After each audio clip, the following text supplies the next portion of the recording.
जय हिंद दोस्तों, कैसे हैं आप सभी लोग। और बताइए क्या हाल चाल है। पढ़ाई लिखाई कैसे चल रही है आपकी। सब अच्छे चल रही है ना। चलिए ठीक है। मैंने आपका संविधान में कॉन्स्टिट्यूशन में आपका बताया था कि संविधान सभा का गठन कैसे हुआ कि और आगे लोग कैसे कैसे आपका क्या किए, पूरा निर्माण किसने मांग की अर्थात इसका निर्माण कैसे कैसे हुआ। ये तक हमने चुनाव तक देख लिया था। मैंने बताया था कि चुनाव में हुआ क्या था संविधान में। मैंने बताया था कि यहाँ पर 389 सदस्य थे।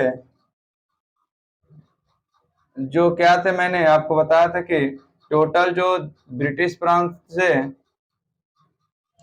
ब्रिटिश प्रांत से कितने 292। ऐसी में 4 किससे मिशनरी क्षेत्र से, मशीनरी क्षेत्र से। और क्या बताया था मशीनरी क्षेत्र 4। और कहा था मैंने कि क्या देसी प्रांत, देसी रियासत, देसी प्रांत नहीं देसी रियासत कह सकते हैं। देसी रियासत से आपको मैंने बताया था 93।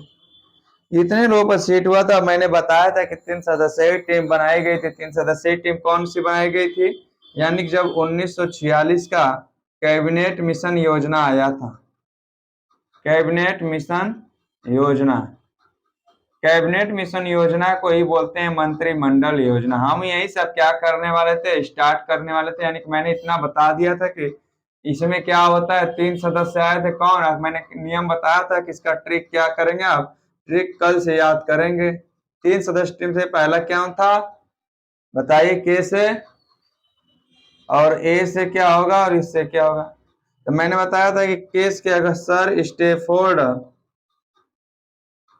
क्रिप्स, और मैंने ए से बताया था एवी अलेक्जेंडर, अलेक्जेंडर। और मैंने के से यल से बताया था कि पैथिक लॉरेंस। ये क्या थे, 3 सदस्य थे। इसमें सबसे मुखिया कौन था, मैंने बताया था कि अध्यक्ष कौन होगा, आपका अध्यक्ष ये होगा। ये सब कैबिनेट मिशन यानी कि 1946 में जब ये आई योजना, तो कौन कौन से क्या बने। तो सबसे पहले जो पहली योजना रखी गई उसमें हुआ क्या। पहली योजना मैंने बताया था कि अगर नहीं भी बताया तो आप देखिएगा। जो पहली योजना आई 9 नवंबर, पहली बैठक 9 नवंबर 1946 को हुई। इसमें जो संविधान सभा का अध्यक्ष चुना गया, संविधान सभा का अध्यक्ष, जो संविधान सभा का अध्यक्ष चुना गया, तो उस समय तत्काल में इन लोगों को समझ में नहीं आया। तो उन्होंने क्या किया कि उसने देखे कि सबसे बुजुर्ग आदमी कौन है, तो उसी को इन्होंने क्या कर दिया, अध्यक्ष बना दिया। तो देखिए अस्थाई अध्यक्ष बनाया गया। अस्थाई अध्यक्ष कौन थे, अस्थाई अध्यक्ष सच्चिदानंद, सच्चिदानंद सिन्हा जी को बनाया गया। अब क्या हो, व्यवस्था पूरी तरीके से सुटेबल ढंग से जब बैठा ली गई, तो फिर पुनः 11 नवंबर 1946 को संविधान सभा का, संविधान सभा का अस्थाई अध्यक्ष, अस्थाई अध्यक्ष किसको बनाया गया, डॉक्टर राजेंद्र प्रसाद को। ये बात याद रखना है आपका। अगर आपसे पूछेगा कि आपका प्रथम संविधान सभा का प्रथम अध्यक्ष कौन था, तो अस्थाई अध्यक्ष कौन थे, सच्चिदानंद सिन्हा। इनको इसलिए बनाया है कि 9 नवंबर 1946 को, उस समय भी पूरी तरीके से संविधान सभा तैयार नहीं हुई थी। यानी कि ये नहीं समझ में आया कि कौन इसका क्या करेगा, नेतृत्व करेगा। तो उनके दिमाग में आया कि जो बुजुर्ग इस समय पहले तत्काल में उन्हीं को बना देते हैं। तो देखे कि वहां पर जो तत्काल में कौन थे, सच्चिदानंद सिन्हा थे, तो उनको इन्होंने क्या बना दिया, अस्थायी अध्यक्ष सच्चिदानंद सिन्हा को। लेकिन कुछ दिन अर्थात कुछ दिन क्या 2 दिन बाद ही 11 नवंबर 1946 को संविधान सभा का अस्थायी अध्यक्ष किसे बना दिया गया, डॉक्टर राजेंद्र प्रसाद को बना दिया। अब हुआ क्या, 13 नवंबर 1900, ध्यान दीजिएगा, 13 नवंबर 1946 को पंडित जवाहरलाल नेहरू ने, पंडित जवाहरलाल नेहरू ने क्या किया कि उद्देश्य प्रस्ताव लाया। यानी कि उद्देश्य प्रस्ताव क्या था? उद्देश्य प्रस्ताव का मतलब यह था कि संविधान का निर्माण किस उद्देश्य से किया जाए। यानी कि जो उन्होंने किया 13 नवंबर 1946 को पंडित जवाहरलाल नेहरू ने उद्देश्य प्रस्ताव पारित किया। क्या किया? पारित किया। जब इन्होंने ये पारित किया तो किया क्या इन्होंने ये बताया कि क्या हुआ कि आगे संविधान सभा में कौन सा भार कौन लोग संभालेंगे, जिसके कारण क्या होगा, इसका वर्चस्व यानी कि आगे बढ़ाया जा सके और संविधान के निर्माण में प्रक्रिया को आगे बढ़ाया सके। ठीक, इतना नोट करिए, फिर आगे मैं बताता हूं आपको, जल्दी करिए। हो गया होगा नेट। अब आगे देखिए हुआ है क्या। मैंने आपको बताया कि संविधान सभा का जब पहला गठन हुआ तो उसमें ये हुआ कि पहला क्या होगा, अस्थायी अध्यक्ष, लेकिन दूसरा जब हुआ 11 दिसंबर 1946 को डॉक्टर राजेंद्र प्रसाद को संविधान सभा का अस्थायी अध्यक्ष बनाया गया। अगर आपसे पूछेगा संविधान सभा को अस्थायी अध्यक्ष कब बनाया गया, तो 11 दिसंबर 1946 को। लेकिन इसके अध्यक्ष बनाने के बाद दो लोग को उपाध्यक्ष बनाए गए, एस.सी. मुखर्जी को और टी कृष्णाचारी को। यानी कि आपको ध्यान देना है जो एस.सी. मुखर्जी थे और टी कृष्णाचारी को उपाध्यक्ष बनाया गया। ये आ जाता है एग्जाम में। अगला हमको क्वेश्चन आपका ये आने की संभावना है। अभी तक कितनी बार पूछ दिया कि अस्थायी अध्यक्ष और अस्थायी अध्यक्ष कौन था, लेकिन हो सकता है अगर आपसे ये पूछ दे कि संविधान सभा का उपाध्यक्ष कौन था, तो संविधान सभा के दो उपाध्यक्ष थे और उनको कब बनाया गया था, 11 दिसंबर 1946 को। और कौन कौन थे, एस.सी. मुखर्जी तथा टी कृष्णाचार्य। फिर 13 दिसंबर 1946 को 13 दिसंबर 1946 को पंडित जवाहरलाल नेहरू के द्वारा संविधान सभा में क्या पेश किया गया, उद्देश्य प्रस्ताव पेश किया गया। यानी कि उद्देश्य प्रस्ताव लाया गया, जिसे कब स्वीकार किया गया। ये पॉइंट आपको याद रखना है कि अगर पूछ दे एग्जाम में कि उद्देश्य प्रस्ताव को कब पारित किया गया, तो आपका ध्यान देना, लाया गया कब, 13 दिसंबर 1946 को। लेकिन कब लागू अर्थात स्वीकार कब कर लिया गया, तो 22 जनवरी 1946 को। ये वेरी मोस्ट इंपॉर्टेंट है, हो सकता है आपके एग्जाम में आ सके कि पूछे उद्देश्य प्रस्ताव कब लाया गया, तो 22 जनवरी 1947 को। अब हुआ क्या, इन सब चीजों को बनाने के लिए सिर्फ बी.एन. राव को संवैधानिक सलाहकार बनाया गया। आपके एग्जाम में आ जाता है कि संवैधानिक सलाहकार किसे बनाया गया, तो अगर बी.एन. राव होता क्या, इस बार का अगली बार एग्जाम हुआ कि बस बी.एन. राव ना देकर दे दिया था क्या, वेंगेटल नरसिंह राव। लड़के कंफ्यूज हो गए कि आखिर में कौन होगा, तो ध्यान देना जो बी.एन. राव का नाम होता है वेंगेटल नरसिंह राव। यानी बी.एन. राव का फुल फॉर्म क्या हो जाएगा, वेंगेटल नरसिंह राव। ये आप ध्यान रखेंगे। अगर पूछेगा संवैधानिक सलाहकार किसे बनाया गया, तो बी.एन. राव को। वर्तमान में देखिए तो इस समय क्या हो गए, बहुत है, लेकिन जब संविधान सभा बना था उस समय संविधान सभा में 395 अनुच्छेद, 8 अनुसूची और 22 भाग थे।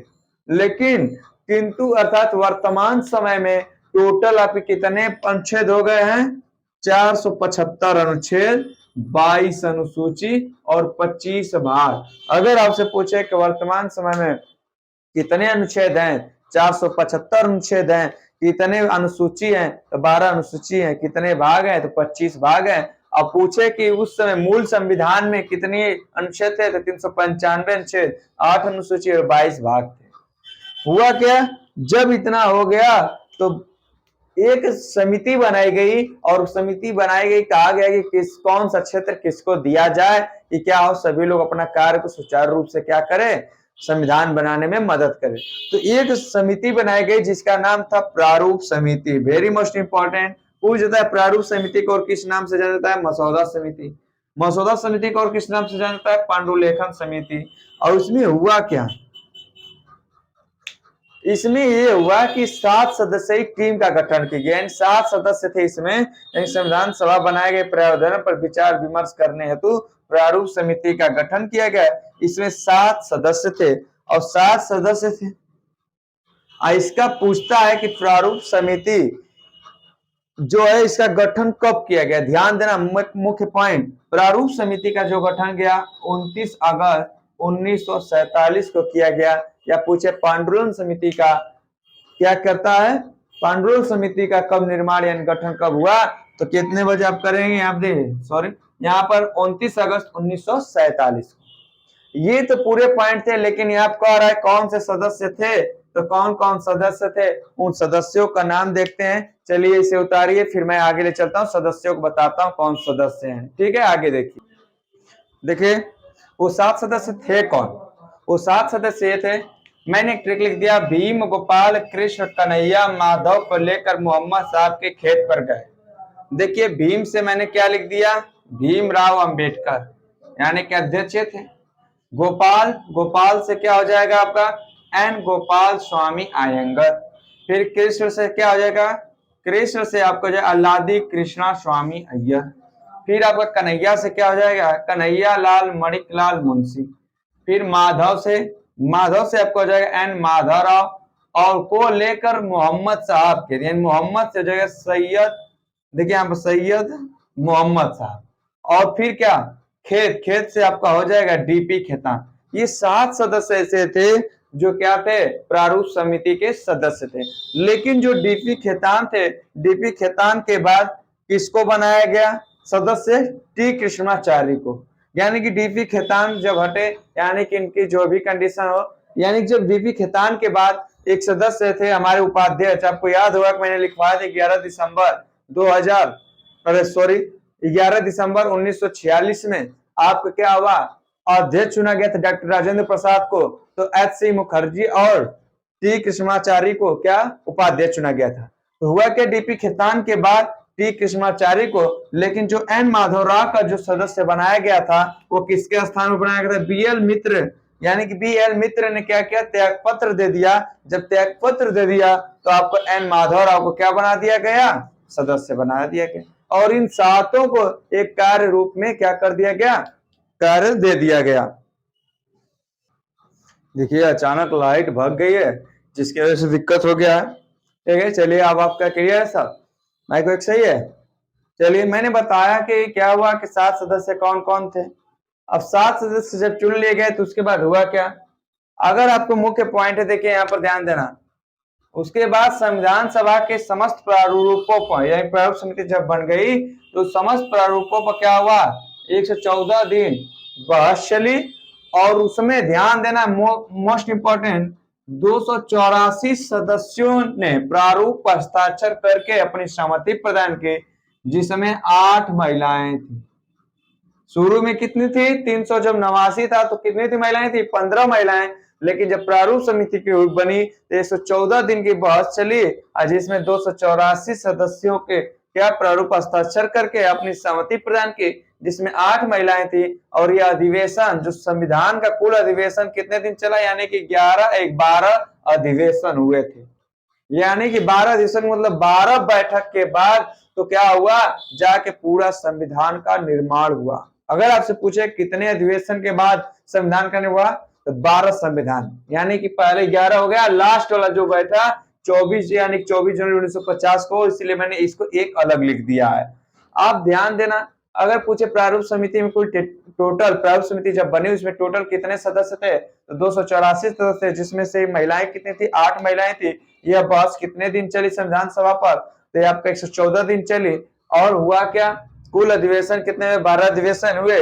और ध्यान देना, जो हमारा 24 नवंबर 1949 ईस्वी संविधान सभा के द्वारा संविधान को अंगीकृत किया गया, मतलब कि बन गया हमारा जो हमारा संविधान था 26 नवंबर 1949 को बन गया। और उस समय जब बना तो उस दिन, यानी कि इस दिन ही जिस दिन ये बना उसी दिन 15 अनुच्छेद को लागू कर दिया गया। अगर आपसे पूछता है कि जिस दिन यानी कि 26 नवंबर 1949 को जब संविधान लागू हुआ तो उस समय कितने अनुच्छेद को लागू कर दिया गया, यानी कितने अनुच्छेद को लागू कर दिया गया, जब ध्यान देना 15 अनुच्छेद को लागू कर दिया गया। अब हुआ क्या, जब लागू किया गया तो हुआ ये कि 26 नवंबर को, यानी कि जब लागू इस दिन किया गया तो 26 नवंबर को किस रूप में मनाया जाने लगा, विधि दिवस के रूप में मनाया जाने लगा। लेकिन विधि दिवस के रूप में जब मनाया जाने लगा तो उस दिन हुआ क्या, यानी कि अगर आपसे पूछा जाए कि विधि दिवस कब मनाया जाता है तो 26 नवंबर, लेकिन विधि दिवस को बदलकर क्या किया गया, देखिए डॉक्टर भीमराव अंबेडकर की 125वीं जयंती के उपलक्ष्य में 26 नवंबर को संविधान दिवस के रूप में मनाया जाने लगा। यानी पहले क्या, 26 नवंबर को विधि दिवस तो मनाया जाता ही है, लेकिन डॉक्टर भीमराव अंबेडकर की जयंती 125वीं जयंती के उपलक्ष्य में 26 नवंबर को संविधान दिवस के रूप में भी मनाया जाता है। अगर आपसे पूछे कि संविधान सभा की अंतिम बैठक कब हुई, तो जो 24 जनवरी 1950 में संविधान सभा की अंतिम बैठक हुई, और जब 26 जनवरी 1950 को भारत का संविधान लागू किया गया, इसीलिए 26 जनवरी को गणतंत्र दिवस मनाया गया। अब अगर बात पूछा जाता है कि आखिर में 26 जनवरी बनने को तो 26 नवंबर को ही बन गया था 1949 को ही, फिर लास्ट में यानी 26 जनवरी 1950 को ही लागू क्यों किया गया, तो 1930 में पंडित जवाहरलाल नेहरू ने ये क्या किया, वहां पर अपना पहला झंडा लहराया, और लहराने के साथ ये कहा कि जब भी हम स्वतंत्र होंगे तो 26 तारीख को ही क्या करेंगे, अपना जो भी होगा 26 जनवरी को ही हम क्या करेंगे, अपना गणतंत्र दिवस मनाएंगे। तो जिसके उपलक्ष्य में हमारा 26 जनवरी 1950 को ही भारत को संविधान लागू किया गया। बात समझ में आई, ये पॉइंट आप क्या करेंगे, पूरा याद कर जाएंगे, जितना से जितना अधिक हो सके इस पॉइंट को याद कर जाएं, बहुत ही बारीकी से पढ़ेंगे और एक भी पॉइंट आप छोड़ेंगे नहीं। ठीक है, मैं आपका क्लास यहीं पर बंद करता हूं। जय हिंद दोस्तों।